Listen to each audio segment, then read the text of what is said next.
The sea had always been my sanctuary. The rhythm of the waves, the salty wind tugging at my hair, it was my escape from the chaos of the world. So when Jonah contacted me about a rare marine species he had found near an old lighthouse, I jumped at the chance. He sounded earnest, his voice crackling through the poor cell reception as he described the mysterious creature and its unusual habitat. This species could change everything we know about deep-sea ecosystems, he had said. His enthusiasm was infectious. The lighthouse stood at the edge of a jagged cliff, overlooking a turbulent sea. It was a lonely sentinel, battered by the wind and rain, its once pristine white exterior now streaked with grime. Jonah was waiting at the base of the lighthouse, his rugged frame silhouetted against the stormy sky. "You made it," he said, offering a warm smile. His eyes were bright, but carried a strange intensity that made me uneasy. Inside, the lighthouse smelled of salt and damp stone. The spiral staircase creaked underfoot as Jonah led me up, explaining how he'd come across the species while diving near the cliffs. He spoke quickly, his words tumbling over each other, but something about his demeanor felt off. At the top, the view was breathtaking. The ocean stretched endlessly, churning with restless energy. Jonah gestured to a set of diving equipment near the railing. "We'll head out tomorrow at dawn. I'll show you the site." That night, as I lay in a small cot in the keeper's quarters, I couldn't sleep. The wind howled around the lighthouse, and the walls groaned as if the building itself were alive. I stared at the ceiling, the uneasy feeling from earlier gnawing at me. It started with a flicker, a brief, almost imperceptible change in the light, seeping through the window. I sat up, my pulse quickening. The room around me seemed to shift. The once cozy quarters became cold and barren, the furniture reduced to crumbling wood. The air smelled of smoke and burning oil. I stumbled out of bed, my breath visible in the freezing air. The lighthouse was different. The paint peeled from the walls. The floorboards warped and splintered. I heard footsteps on the stairs and turned to see Jonah, or something that looked like him. "Sophia," he said, his voice a raspy whisper. His face was pale, gaunt, his eyes sunken and bloodshot. "You have to leave. The lighthouse is not what it seems." Before I could respond, the light flickered again, and the room transformed once more. Now it was pristine, almost glowing, with polished wood and brass fixtures. A new Jonah stood before me, his features unblemished, his expression calm and confident. "Don't listen to him," he said, his voice steady. "He's lying. You're safe here, but only if you trust me." I backed away, my heart pounding. "What's going on? Who are you?" Both versions of Jonah spoke at once, their words overlapping in a cacophony of warnings and reassurances. The light flickered again, and the room morphed into chaos. Charred walls, shattered glass, and flames licking at the edges of my vision. A third Jonah appeared, his clothes singed, his face streaked with soot. "It's too late," he rasped, his voice filled with despair. "You should never have come here." The lighthouse's transitions grew more rapid, each shift pulling me further from reality. I ran, descending the spiraling staircase as the structure around me changed with every step. My breaths came in ragged gasps as I reached the bottom, only to find the entrance blocked by a heavy iron door that hadn't been there before. The three versions of Jonah appeared at the base of the stairs, their distorted voices echoing in confined space. "Trust me. Leave now. You can't escape." In desperation, I fled back up the stairs, my mind racing. The light at the top of the tower pulsed erratically, casting long, flickering shadows. I reached the lantern room, the air heavy with heat and smoke. In the center stood a reflection. No, a version of myself, her eyes hollow, her face contorted with fear. She raised a trembling hand, pointing to the window. I followed her gaze and saw the ocean below, its surface rippling unnaturally.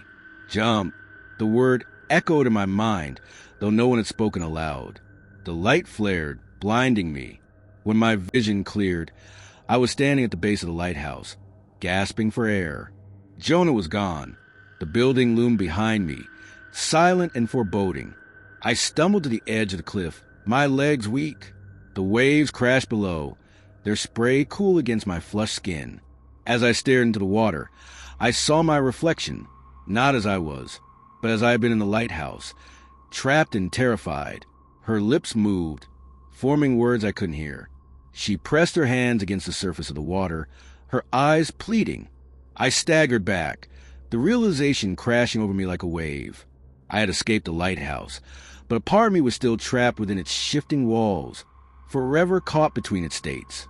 Every reflection I saw, in puddles, mirrors, even the glass of my dive mask, showed that other version of myself, her whispers haunting me. No one believed my story. They said Jonah didn't exist, that the lighthouse had been abandoned for decades. But I know the truth.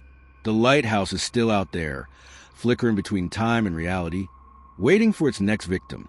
And somewhere inside, a version of me is still screaming, still trying to warn anyone who will listen. The letter came on a crisp morning, tucked neatly into my mailbox alongside the usual junk flyers and utility bills. I remember holding the envelope, its weight feeling oddly significant. The handwriting was elegant yet hurried, as if the sender feared second-guessing their decision. Emily, your work inspires many. Come to the Blackstone Lighthouse and witness worlds unseen. The message was unsigned and the postmark bore no location. As a travel blogger, I received my fair share of eccentric invitations, but this one carried an air of mystery I couldn't ignore. Worlds unseen. How could I resist that? The journey to the lighthouse was grueling. After driving for hours through winding coastal roads, I arrived at the base of a jagged cliff. The Blackstone Lighthouse stood tall against the bruised sky, its light pulsating unnaturally, like a heartbeat. I parked my car and stared up at the structure. It seemed alive, almost breathing, as the waves crashed violently against the rock below. The air carried a metallic tang, sharp and foreboding.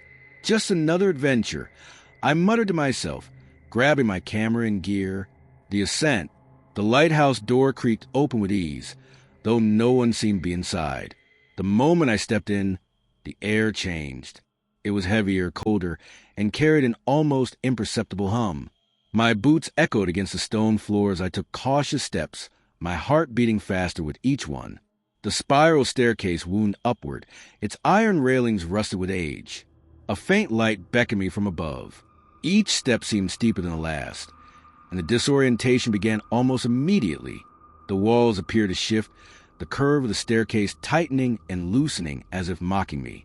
I reached the top, breathless and slightly nauseous. The room was small and circular, dominated by a massive telescope mounted on a wooden tripod. The lens gleamed, reflecting the same unnatural light I'd seen from outside.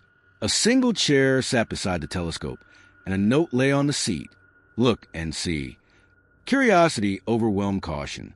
I positioned myself behind the telescope, pressing my eye to the cold glass. Worlds unseen. At first, I saw nothing but the vast expanse of the ocean. The waves churned, their white caps glowing faintly under the pale moonlight. But as I adjusted the focus, the view began to shift. A figure appeared on the rock below me. She was perched precariously on the edge, her head tilted back as if in laughter. The scene changed, and now I was inside a small cottage, writing furiously at a desk. Another adjustment, and I was in a bustling city, surrounded by strangers. Every turn of the lens revealed another version of me, each living a slightly different life. In some, I was happy. In others, I was broken. My pulse quickened as the images cycled faster, showing me worlds that felt both alien and familiar. Then I saw her. She was me, but not. Her silhouette emerged from the shadows of the telescope, her features sharper, her eyes darker. Her movements were deliberate, almost predatory. She smiled, and I felt my blood turn to ice. "Trade places with me," she whispered, her voice a low, resonant echo that seemed to fill the room. The descent. I stumbled back, my heart pounding against my ribs. The room seemed to warp around me, the walls breathing in and out like a living organism. "No," I said, my voice trembling. Her smile widened as she stepped closer, her movement smooth and inhuman. "You don't have a choice, Emily. It's already begun." Panic surged through me. I turned and ran for the staircase, desperate to escape. But the stairs, they never ended. I kept descending, the spiral tightening around me, the air growing thicker with every step. I shouted for help, my voice swallowed by the oppressive silence. My legs burned and my breaths came in shallow gasps. But no matter how far I ran, the base of the lighthouse remained out of reach. Behind me, her laughter echoed, sharp and taunting. The replacement. Finally, I collapsed on the stairs, my vision swimming. The walls seemed to close in, the light from above fading into darkness. When I opened my eyes, I was standing at the base of the lighthouse.